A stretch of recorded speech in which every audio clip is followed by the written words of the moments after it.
The game we're going to learn today is a head-to-head game called Boo-Yah, which means we'll have one team versus another team.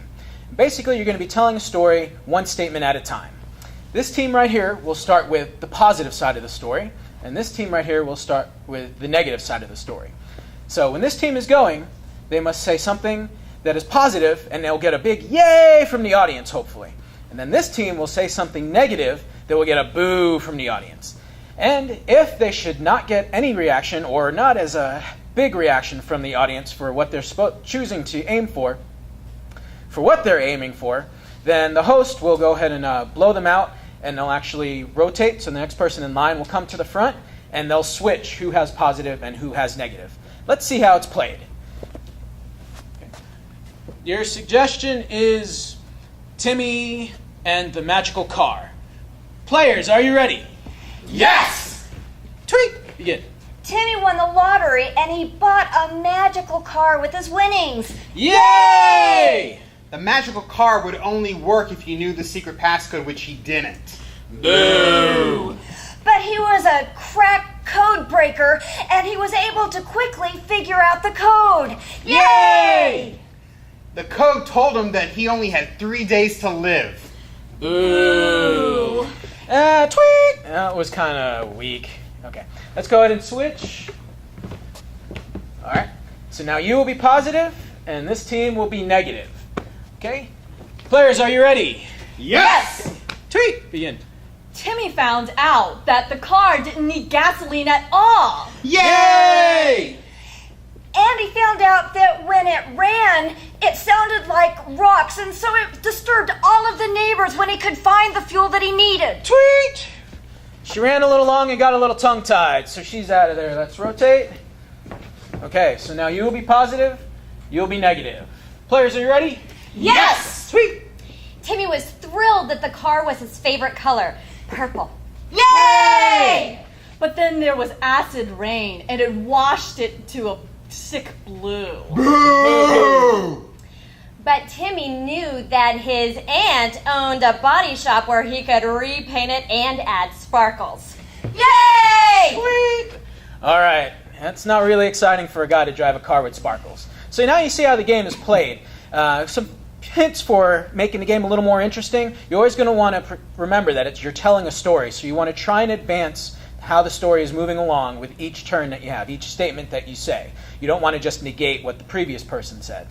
And you always want to make sure you're supporting your fellow players if you're in the back of the line. So make sure you're paying attention and looking like they're saying something very interesting and reacting to that with the boos or the yays.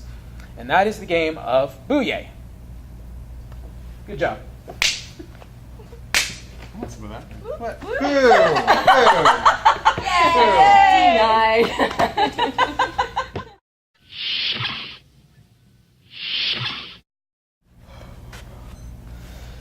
Hey, something that's really important for your scenes is mime and scene work. Because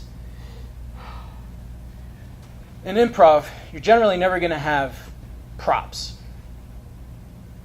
You're always going to have to create whatever it is that you need right there on stage.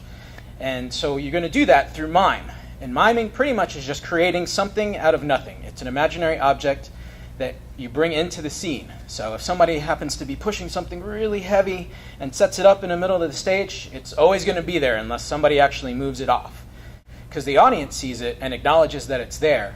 So it makes the scene more interesting to them that you acknowledge that whoever came on before you set that heavy object, whatever it was, right there in the middle of the stage. It helps create different levels, and it'll help your scene work if everybody's on the same page.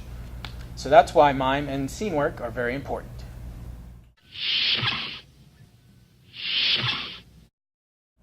So we're going to practice miming right now with an exercise called the mime circle. If I could have Ellen and Jared help me out, please. All right, what you're going to do is think about an object in your mind, a specific object, and how you're going to use it. Think about, again, what it may taste like or feel like. Think about what its weight would feel like in your hands. And what will happen is you'll mime that object for about 10 seconds. I will be watching Jared, and Jared will be watching Ellen, and Ellen will be watching me. And we'll be using those objects for about 10 seconds, and then someone will say switch. And I will hand my object to Ellen. Ellen will hand her object to Jared, and Jared will hand his object to me. So you're always going to be paying attention to the person on your right. And what will happen is when they give you their object, you need to use it almost exactly the same as they were using it, would be the best.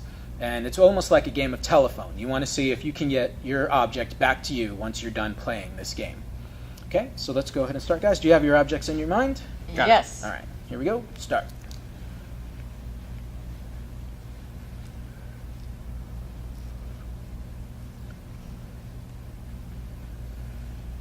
Okay, switch.